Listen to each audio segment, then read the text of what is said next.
Hasta el día de hoy hemos confirmado 97.162 casos, pudimos dar 30.429 altas institucionales, lamentablemente han fallecido 2.390 personas, lo que hace una tasa de letalidad para la ciudad de Buenos Aires de 2,4%. Aquí ustedes pueden ver la curva de casos de todos los días de toda la serie. Y me gustaría mínimamente volver a explicarle a la ciudadanía, porque es muy importante explicar cómo es que se construye esta curva de casos. Todos los días el Ministerio de Salud de la Nación reporta una cantidad de nuevos confirmados, que son los que se cargan en el Sistema Nacional de Reporte Epidemiológico, que es el SISA, y esa cantidad de personas que se reportan cada día, en realidad se han hecho un hisopado, han empezado con los síntomas y han hecho un hisopado días previos. Nosotros, como muchas veces, lo más correcto es ordenar esta curva por la fecha de inicio de síntomas, porque indica cada día cuánta gente y qué gente se enfermó cada día.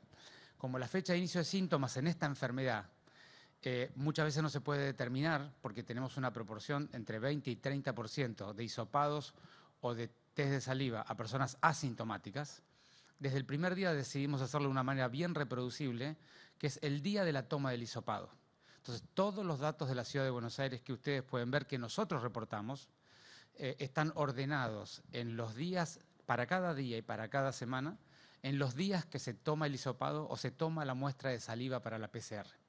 Ordenados de esa manera es que nosotros representamos esta curva que está aquí, que creemos que es la forma más apropiada de ordenar la descripción epidemiológica de lo que ocurre cada día. Y ahí, como siempre decimos, llevamos una larga serie de 7 semanas con subidas y bajadas de casos cada semana, pero siempre en un nivel alto, pero relativamente horizontal. No es una curva exponencial como ha sido en todas las ciudades del mundo. Y aquí lo pueden ver un poco más claro, y hemos estirado la serie empezando el 1 de julio para que ustedes lo puedan ver más claro, porque ha habido cierta confusión en el debate público y yo lo quería mostrar con mucha claridad para todos ustedes. Aquí está, desde el 1 de julio, tomamos todos esos días que vieron ustedes en la curva, que es el día que se tomó el hisopado de cada persona que se confirmó, y lo ordenamos con una metodología estadística que se llama promedio móvil de los últimos 7 días. ¿Cómo es esta metodología? Para evitar fines de semana, los valles del fin de semana y los picos del martes, el miércoles o el jueves, lo que se hace es cada día se toma ese valor con los 6 días previos y se hace un promedio.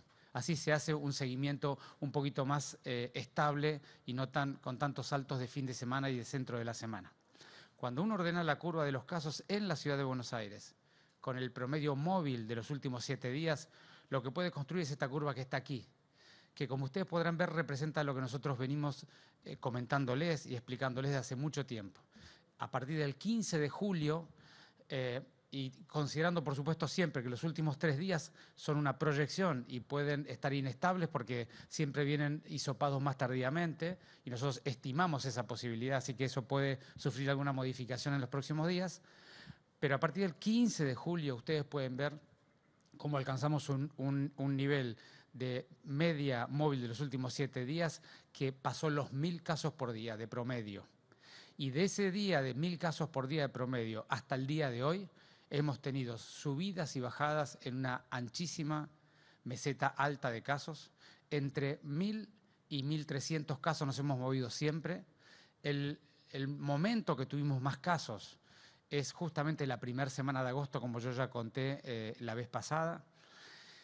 Y tenemos estas 3 subidas y bajadas de casos a lo largo de toda esta serie. La verdad que es una serie de 7 semanas de una actividad muy horizontalizada, con subidas y bajadas, pero muy horizontalizada, que evidentemente tiene una característica bastante diferencial con tantas otras curvas que hemos visto, de una forma más exponencial, que suben hasta un valor y luego bajan. Esa es un poco la descripción epidemiológica, yo lo quería explicar muy bien, porque nuestra responsabilidad es que la ciudadanía pueda conocer cómo estamos evolutivamente. Como siempre decimos, estamos en un nivel de estabilidad de casos con ciertas subidas y bajadas. Habíamos tenido una larga trayectoria de 12 días de bajada y ahora tenemos una trayectoria de 8 días de subida.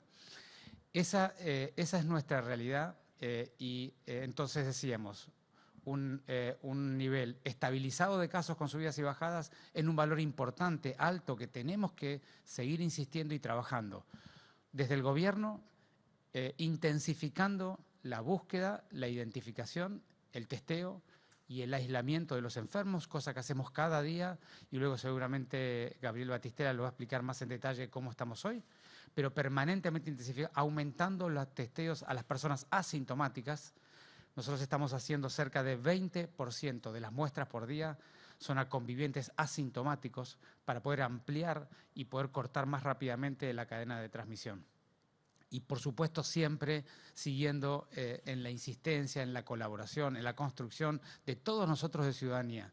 Eso es cada día nosotros aprender un poco más cómo manejarnos. Siempre el lugar abierto es el lugar más seguro. Por eso prácticamente todas las medidas que vamos tomando el gobierno son en espacios abiertos que son más seguros. Siempre evitando los encuentros, los cruces de familia, las grandes reuniones o las reuniones dentro de los espacios cerrados mal ventilados. Siempre usando el barbijo de manera apropiada, cubriendo la nariz y la boca. Cuando ustedes cubren la boca sin la nariz o la nariz mal cubierta, pierde toda la utilidad la colocación del barbijo. Necesitamos seguir insistiendo y construyendo esa posibilidad. Y por supuesto siempre, cada día que pasa, cada uno de nosotros preguntarnos qué podemos hacer para colaborar en esta pandemia, qué podemos evitar hoy, qué podemos hacer para evitar correr riesgo nosotros y poner en riesgo los demás. Ese es el camino que nos toca, porque somos capaces de andar ese camino. Seguramente vamos a ser mucho más capaces luego de volver a reconstruir, volver a relanzar la construcción de ciudadanía en la ciudad y tener un futuro mejor para todos nosotros. Aquí lo que pueden ver es lo de siempre. La mortalidad, la media de la mortalidad es de 76 años y siempre la mayor parte de las personas que se enferman son las personas de la edad media de la vida. La próxima. Y aquí pueden ver los datos que siempre les mostramos, 398.670 testeos hechos en la ciudad, 62% a ciudadanos porteños. El 41% de esos testeos han dado positivos en toda la serie y hemos alcanzado los 8.058 test de PCR por cada 100.000 habitantes en la ciudad de Buenos Aires. Le pido a Gabriel que siga. Gracias, Fernán. Buenos días. Bueno, para mostrar el informe del dispositivo Detectar, hasta el momento llevamos testeadas 64.337 personas, con un total de positivos de 22.689. Como vemos en el mapa, en la Ciudad de Buenos Aires cubrimos el 86% de los casos. En todos esos barrios hay equipos que están saliendo día a día a trabajar con todas aquellas personas que tienen contacto estrecho y, como decía Fernán recién, ofreciendo el test de saliva a todas aquellas personas asintomáticas.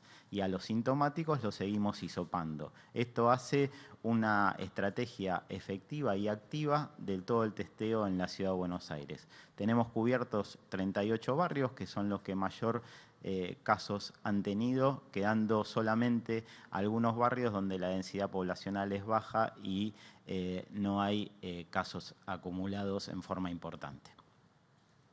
En relación a la curva de los barrios vulnerables, a diferencia de la ciudad, como vemos en el gráfico, la gran cantidad de casos importantes se desarrollaron entre mayo y junio, ya después de julio empezaron a descender, con una estabilidad ya desde hace varias semanas. En total se han diagnosticado 15.359 personas, se han dado 10.234 altas institucionales, han fallecido lamentablemente 185 personas, manteniendo una tasa de letalidad estable en 1%. Seguimos con el informe de geriátrico con Paula. Gracias, Gabriel. Buenos días a todos.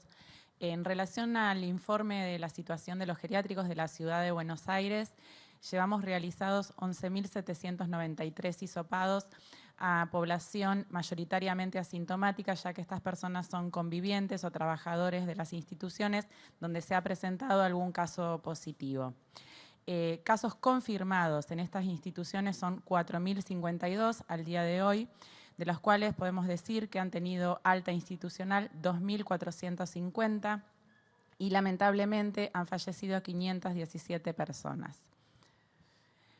En relación a los test serológicos que realizamos, como siempre les cuento, a los trabajadores esenciales, sobre todo a aquellos que trabajan en los efectores de salud, así como los trabajadores de los geriátricos y otros trabajadores que también colaboran en esta situación y están en contacto con personas y bajo la situación de cuidado, como lo que es desarrollo humano, transporte, fuerzas de seguridad.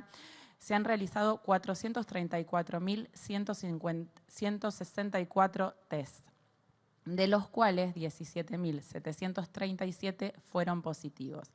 Este número representa a aquellas personas que tienen anticuerpos. A esas personas, así como a sus compañeros de trabajo, se les realiza la PCR para la identificación viral, de las cuales 5.155 han sido positivas.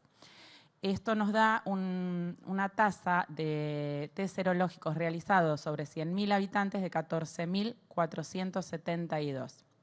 Muchas gracias. Buen día, ministro Quirós, funcionarios. Hernán Mundo, de Radio Nacional. Preguntarle, ministro, si recibió con sorpresa o esperaba algún tipo de comunicado como el de la Sociedad de Terapia Intensiva del día de ayer. Se habla de una situación, según dicen estos médicos, al borde del colapso. Dice la Sociedad Argentina de Terapia Intensiva, y me gustaría saber desde su punto de vista si usted interpreta que esto tiene que ver más con el sector público, con el sector privado, en donde los médicos los están dejando solos, eso es lo que dicen, están perdiendo la batalla, piden a la sociedad algún tipo de reflexión y también hacen hincapié en la situación salarial. En lo que respecta a la ciudad, me gustaría también su reflexión al respecto. Bueno, en principio, por supuesto que la Sociedad de Terapia Intensiva está expresando un sentir de la gente que está trabajando todo el día de terapia intensiva en todas las jurisdicciones de la Argentina, ¿no es cierto? Y la verdad que siempre, como yo siempre digo, hay que estar muy cerca de los trabajadores que están, sobre todo en la terapia, en las unidades febriles, en los barrios y en los territorios, en las salas de internación general, porque están haciendo un enorme esfuerzo para poder acompañar el cuidado de la ciudadanía. De manera que, en cuanto a la interpretación de lo que el esfuerzo que está haciendo los trabajadores de la salud es enorme y por supuesto siempre, tanto de la ciudadanía como de los funcionarios, el enorme agradecimiento de todos nosotros. Para ello, lo que hay que estar es cerca de ellos, acompañarlos, darles la garantía de los elementos de protección personal, escucharlos, resolverles los problemas que tengan, ayudar con los testeos sistemáticos, como lo estamos haciendo. Y por eso, dado que en la ciudad, porque eso es entiendo yo que es un reporte al respecto de toda la situación nacional, pero en la Ciudad de Buenos Aires nosotros hemos decidido en esta semana comenzar con las licencias de una semana de descanso para cada uno de los trabajadores, no solamente de las terapias, de las guardias, de la internación, sino para los trabajadores del sector público. ¿Por qué? Porque llevan 4 o 5 meses trabajando permanentemente, tienen angustia, se enferman, ven situaciones muy dolorosas, de manera que es absolutamente necesario hacer una rotación entre ellos y que puedan descansar. Rotación que, por supuesto, podemos hacer porque la ocupación de las camas de los hospitales públicos está en el 62% y nos permite hacer cierto nivel de rotación de los trabajadores. Así que nosotros vamos a empezar, para darle respuesta un poco a la gente, ya hemos empezado este lunes, las rotaciones con una semana de descanso para ellos. Y después, ¿me habéis preguntado algo más? No. Perdón. Bueno, por supuesto que es una necesidad y una demanda histórica de todo el sistema de salud, no solamente público, sino privado. Los que hemos trabajado como profesionales atendiendo pacientes, siempre hemos planteado que las necesidades de las mejorías salariales, no solamente los médicos, sino todos los trabajadores de la salud, y siempre, en cada momento, tenemos que hacer el mayor esfuerzo para darle respuesta a esa necesidad. Buen día, ministro. Lautaro Polimeni para Radio del Plata. Ayer, diputados de Juntos por el Cambio en el Congreso pidieron sesionar de manera presencial. Quería preguntarle si cree que es viable que tanta gente esté en el mismo espacio, en un espacio cerrado, por varias horas ahí en el Congreso, y qué propondrían ustedes para poder sesionar de manera presencial, si es que hay algún otro tipo de protocolo. Bueno, yo ya me he expresado públicamente. Es una cuestión de evaluar los protocolos de cada lugar. Es decir, Nosotros tenemos protocolos para lugares cerrados determinados, que son 15 metros cuadrados por cada persona, con un volumen de aire determinado. No conozco las condiciones particulares ni la cantidad de gente que hubo, de manera que no me quisiera expresar por lo que ocurrió en ese lugar en particular, pero siempre tapabocas, distancia de más de 2 metros o 15 metros cuadrados por persona y volúmenes de aire altos con buena ventilación es lo más recomendable para esas situaciones. Hola, doctores, ¿cómo les va? Soy Marcela Ojeda, de Radio Continental.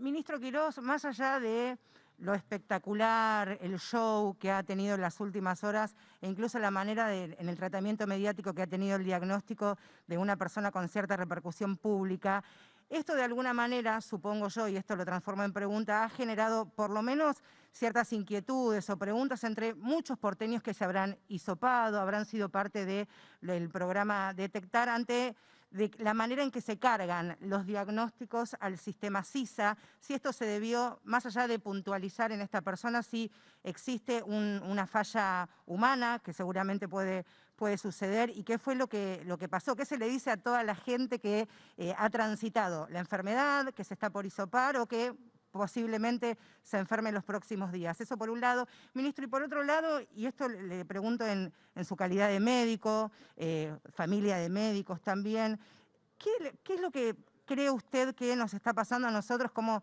ciudadanos que no nos cuidamos de la manera que tal vez nos tendríamos que cuidar? Usted habla de cansancio, dolor, angustia por parte de los profesionales de la salud. ¿Somos conscientes que literalmente ellos son quienes también día a día están dejando su vida para tratar de mejorar la salud de los pacientes, o es algo que pasa desapercibido para los que hasta ahora por lo menos estamos sanos? Gracias, Marcela, por la oportunidad de aclarar esto a todo el mundo, porque es muy importante.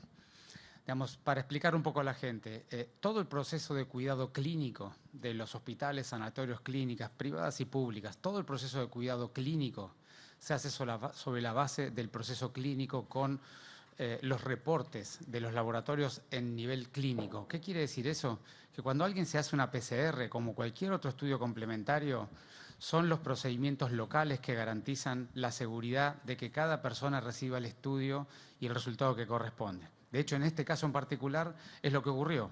La paciente recibió en forma directa del proceso clínico del laboratorio del hospital donde se hizo, recibió en forma directa el resultado correcto. Así que esa fase, que es la parte de ocuparnos de las personas, está absolutamente garantizada por los protocolos de seguridad que cada efector tiene montado, efectores que están habituados a trabajar en niveles de seguridad porque estamos hablando de cuidado de la salud. Eso es un aspecto que yo quisiera llevarle la total tranquilidad a todo el mundo. Luego nos damos vuelta y vamos a la segunda parte, que es el reporte epidemiológico a la Nación. El reporte epidemiológico a la Nación ya no se hace sobre los sistemas informáticos automatizados en los laboratorios, sino lo que se hace es un cargado manual cotidiano que requiere un enorme esfuerzo. Y ese enorme esfuerzo y los momentos de subida y bajada de casos, como ustedes han visto en la curva que yo les mostré, naturalmente significan sobreexigencia laboral sobre un montón de gente que todo el día está cargando datos para poder mantener actualizados. Problemática que a veces nos pasa porque algún efector privado o algún efector público se demora en la carga y es todo lo que hemos estado hablando durante todo este proceso aquí. Naturalmente en ese proceso se puede cometer algún error y nosotros hemos iniciado una investigación de qué error se cometió, pero quiero llevar la tranquilidad absoluta a todo el mundo, que todo lo que es el cuidado clínico y la información que cada paciente recibe no tiene nada que ver con el reporte epidemiológico. Eso se llaman técnicamente bases secundarias de cargado secundario y manual, con lo cual, digamos, lo que se discutió ayer sobre este caso en particular es sobre la base secundaria. No hay ninguna discusión sobre el cuidado clínico y la garantía de los pacientes. Y el segundo punto que me preguntabas, Marcela, es el tema del comportamiento humano y social, el comportamiento humano en sociedad. Y ese es un punto esencial. Yo desde el primer día insisto permanentemente. El resultado de las pandemias en las sociedades dependen de dos grandes cosas. Por un lado, por supuesto, las políticas públicas y el cuidado del Estado, en todo lo que el Estado tiene que hacer. Y en segundo lugar, es el comportamiento social. La enorme mayoría del resultado de una pandemia tiene que ver con lo que cada uno de nosotros decide hacer cada día. Y el comportamiento social es en una mega urbe como la nuestra, depende y necesita, requiere de que todas las personas tengan información precisa de lo que está pasando y todas las personas hagan un acto de reflexión y de toma de decisiones de cómo se van a comportar. No es solamente lo que el Estado pueda controlar u obligar, porque no hay forma de controlar y obligar lo que hacen 3 millones de personas a cada minuto de su vida en cada uno de los lugares donde está, sean públicos o privados. Por eso es que es tan importante este diálogo, es tan importante estas conferencias, tan importante y tanta dedicación hace el gobierno de la ciudad en comunicar con transparencia, claridad y crear un espacio de diálogo entre la ciudadanía y los gobernantes para poder proponer políticas que la gente pueda verlas como razonables, adaptadas a la evidencia que tenemos y por lo tanto tome el compromiso de cumplirlas, más allá de que no todo el mundo puede estar de acuerdo en todo momento con cada una de las cuestiones que proponemos. Ese es el camino que tenemos que andar para seguir transitando esta parte que nos queda de la pandemia. Es ponernos de acuerdo en cómo nos vamos a cuidar. Y no necesariamente nos vamos a poner de acuerdo en lo que cada uno de nosotros crea de la gravedad de esta pandemia y de lo que habría que hacer. Lo que nos tenemos que poner de acuerdo es que en lo que proponemos todos vamos por el mismo camino.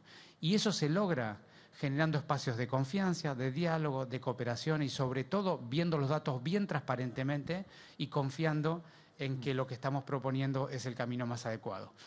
Eso es lo que nosotros le proponemos a la ciudadanía. Cuando la ciudadanía ya no puede cumplir, porque también hay que entender lo que le pasa al ciudadano desde este lugar, desde el lugar de gobierno, hay que buscar alternativas para que pueda seguir cumpliendo y no agregue demasiado riesgo. Y todo lo que ha hecho este gobierno en términos de políticas públicas tiene que ver en comprender cuando la ciudadanía ya no puede cumplir algunas de las medidas que le estamos proponiendo, buscar una alternativa poco riesgosa. Y lo que hemos hecho hasta ahora, siempre buscando para la actividad física, para la actividad de los encuentros, para la actividad recreativa, siempre buscando los espacios públicos, los espacios abiertos, con el uso de tapabocas, que son lugares relativamente seguros, no totalmente seguros, pero relativamente seguros, porque le damos una alternativa al que ya no puede cumplir, a que no vaya a hacer eso dentro de su casa, armando encuentros sociales, familiares, asados, o festejos dentro de su casa, que es lo que haría mucho daño en el control de esta pandemia en la ciudad. Por eso es muy importante comprender que este proceso que estamos andando, que tiene personas que están de acuerdo en un sentido, otras personas están de acuerdo en otro, es un proceso que necesita integrarnos a todos, que necesitamos cooperar y colaborar y que siempre tenemos que ir buscando una respuesta a cada momento, siempre por la respuesta menos peligrosa, menos riesgosa, y es lo que tratamos de hacer cada día en este gobierno. Ministro, buenos días. Nicolás Gallardo de CNN Radio. Aclarando que usted es ministro de una de las jurisdicciones del país. Ahora, ¿cómo hay que entender las cifras que posicionan a la Argentina entre los 10 países con más casos de coronavirus en el mundo? Y si se puede hablar de que si tuvo o no resultados efectivos la cuarentena de casi 6 meses. Podría dar una reflexión porque en estas horas se hace referencia de la efectividad de la cuarentena y los resultados que en consecuencia arrojan en este momento donde se prevé un pico. Gracias. Bueno, yo voy a hablar sobre aspectos que exceden mi jurisdicción porque algunos aspectos también se aplican a la jurisdicción de la ciudad, ¿no es cierto? Yo lo primero que creo que hay que tener mucha prudencia, digamos, la comparación de los datos estadísticos hay que hacerlo de manera apropiada. Y hay mucho contexto en cada país y en cada ciudad como para comparar libremente como se hace en muchos lugares o con mucha liviandad y facilidad comparando diferentes cosas que son verdaderamente incomparables. De manera que yo esos rankings que ponen en lista numérica la cantidad de casos me parece que son hechos por personas que no comprenden de la epidemiología de esta enfermedad y que no comprenden los contextos que definen las epidemiologías. Y trato de no dar mucho debate al respecto porque es desviar la energía en donde la tenemos que tener, que es cuidar a la ciudadanía de esta pandemia y tomar las decisiones correctas. Pero es importante que todos sepamos, digamos, en términos de la Argentina y la cantidad de casos, lo primero que me parece importante decir es que la cantidad de casos depende de un montón de variables que tienen que ver con, primero, cómo se define un caso, ¿no? Hay países enteros que han decidido a los pacientes leves o oligosintomáticos ya no hisoparlos, ya no diagnosticarlos, sino definirlos como casos. El ejemplo típico de eso ha sido Italia en una parte del proceso, y naturalmente cuando uno ya los leves no los diagnostica, la cantidad de casos del país disminuye al menos a la 10ª parte, ¿no es cierto? Porque el 90% son leves o asintomáticos. Así que andar comparando país con país no es apropiado desde ese lugar, pero también es importante decir que esta es una enfermedad que sobre todo, que remarca todas las inequidades de la sociedad, todas las inequidades históricas de la sociedad. Sobre todo golpea a los más vulnerables, por supuesto golpea a los trabajadores esenciales, a los trabajadores de la salud, en los geriátricos. Pero, digamos, dado que Latinoamérica es un continente con una cantidad de inequidades importantes y sobre todo a nivel urbano, existe una cantidad importante de personas hacinadas en condiciones realmente más incómodas de vida, más inapropiadas de vida. Latinoamérica es un continente que naturalmente va a tener tasas de infectividad mayores a otros continentes, y eso es absolutamente esperable. Y ustedes miran ese ranking que se hace allí, van a encontrar que muchos de los países tienen que ver con países latinoamericanos. Y eso no es que seamos ni mejores ni peores, significa que tenemos una realidad socioeconómica de una distribución inequitativa, la más inequitativa de todo el planeta. Y la enfermedad corre por esos lugares. Así que a mí no me parece que hay que comparar o buscar una relación causal, como que porque se hizo tal cosa, ahí está, esta causa es la causa de esta consecuencia. Me parece que hay que tener un poco más de prudencia, sobre todo las personas que entienden de estas cuestiones, los epidemiólogos, los técnicos, los expertos, tienen que explicarle mejor a la sociedad cómo se interpretan los resultados estadísticos y no estar, y evitar esta cuestión de buscar el indicador que coloca o descoloca una opinión, y entonces presentar a la sociedad el indicador para tratar de convencerla de algo. Yo creo que es un camino que no ayuda, que trae confusión, y sobre todo en un momento de tanto dolor hay que ser muy prudente. Ya llegará el momento, cuando pasen las próximas semanas o meses esta situación de la Argentina, de hacer una reflexión más profunda sobre este aspecto, de aprender un poco todos un poco más de cómo nos tenemos que vincular, dialogar y evaluar la realidad cotidiana de lo que nos aqueja, ¿no es cierto? Muchas gracias.